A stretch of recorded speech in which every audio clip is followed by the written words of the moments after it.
আরে মা তাড়াতাড়ি করে ভাবিকে বরণ করে নাও, নতুন ভাবিকে তো আমি ঘরের ভিতরে নিয়ে যাবো। বেটিটা তো আমার মান সম্মান কিছুই থুবে না, আজকে কি করবে আমি তো কিছুই জানি না। আরে মা এই দুধের গ্লাসটা আমাকে দাও না, আমি ভাবিকে দিয়ে আসি।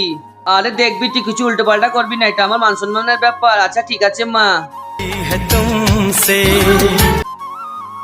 আরে ভাবি এই নাও দুধের গ্লাস। আরে জি এখনো তোমার ভাই আসেনি কো? তুমি ওর জন্য অপেক্ষা করো, আজকে ঠিকই চলে আসবে।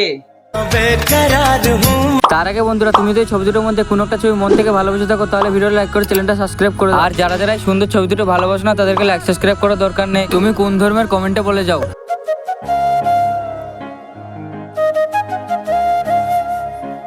আরে আমার রুমে কে এসেছিল এখনই? আরে আমি মাঝিকে তাড়াতাড়ি করে যাই বলি কি তাহলে। মাঝি তোমার ছেলে আজকে বাড়ি এসেছিল? তা তো এখনো বাড়ি আসিনি কো। আরে মাঝি তাহলে আমার বিছানায় কে গেছিল? মনে হচ্ছে তো বেটিটা আবার উল্টো পাল্টা করতে লেগেছে। চ বৌমা তোকে আজকে আমি দেখাবো। আরে বৌমা এই দেখ। আরে দিদি আমার সঙ্গে এত নোংরা কাজ করেছে।